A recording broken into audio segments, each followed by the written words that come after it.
What's up, fight fans? This is Kurt DeVille with Counterpunch Boxing News, and I have some new news concerning Canelo Alvarez. Get this.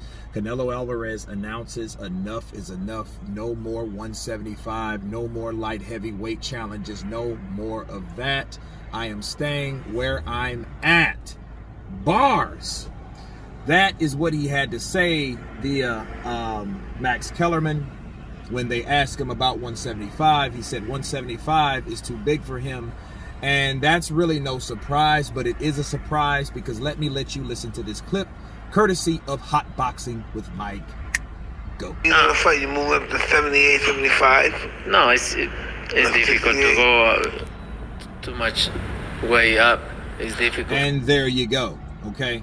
As you heard the man say, that's too big for me. And he said that was like last year, maybe like matter of fact, that might have been late 2020.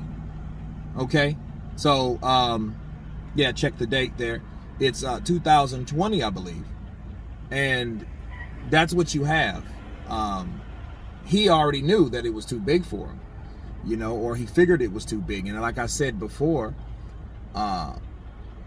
he must have figured out or felt something with Sergey Kovalev first, you know, and I think he felt whatever he felt from Kovalev, it kind of concerned him to say that on Hot Boxing with Mike. However, he probably didn't think that it would be that extreme, dealing with someone younger, stronger, and undefeated. Okay, Kovalev was none of those things. See, had that been the same Kovalev that fought Andre Ward, we probably would have had a totally different story when Canelo took him on. Okay, that just shows you what people do to choose a type of opponents. Okay, you don't pick the weakest link.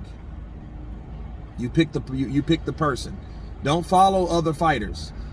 Follow the toughest route. And Bivol was the toughest route, but that's what happens when you do challenge yourself. And let me counterpunch that for a second. I don't want, and I don't think that Canelo should stop. I think if he was looking for a challenge, I think he found it.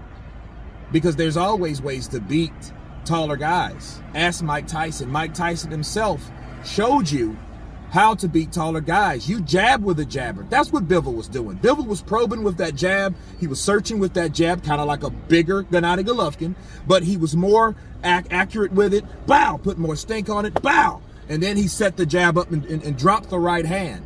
Okay, and that kept Canelo honest. Not someone like Caleb Plant that didn't really have power in their shots. No. Hades, no. That guy had power in his shots, but he also threw combinations. Something that people forgot. You know, back in the day, we seen guys like Obakar, Oscar De La Hoya, Sugar Shane Mosley. These guys actually threw combinations. That's what Bivol was doing at light heavyweight. That's why when first time I seen that guy, I said he's going to be trouble for anyone. But here's this. This is also what I want to drop on you guys, right? Let me counterpunch with this. I don't think another reason why he shouldn't retire is because that's only one type of style. Maybe if he fought Artur Beterbiev, that probably would have been, he probably would have hit harder than Bivol. He probably would have been naturally stronger than Bivol. But I think Canelo would have had better success.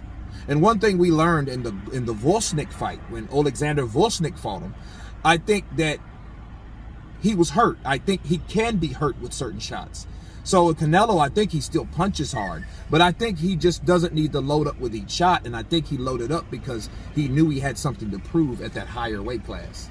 Okay, so again, I think for Canelo, I think Canelo really should consider or reconsider not dropping out of the challenge of 175, because again, that's his challenge. I think at this point, if he reneges, I think he's just quitting. I think, you know what I mean? He's just retreating. He's just a defeated person.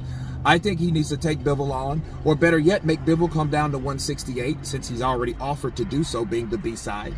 Win or no win, he's still the B-side, right? He's not going to be the A-side to Canelo, right? Doesn't matter if his name's first or not. Ruiz, Joshua, Ruiz was first, but Joshua got 85 and Ruiz got 13. So it's going to be the same situation here, people. The A side will scream. So that's what we need to see. All right. I think Canelo has looked at that tape. I think he has figured out, like, yo, these guys are too big, and it might have scared the shit out of him. You know, a lot of times you don't see something. You have to see it from a certain perspective to see what you did wrong, you know, and if he's going to say that, hey, I'm dropping out from the challenge of fighting at 175, he might have seen something that really discouraged him getting beat by Dimitri Bivol. But anyway, you guys tell me what you think about Canelo Alvarez not returning to 175. Tell me what you think. Please subscribe. And you guys been Counterpunch. Bars!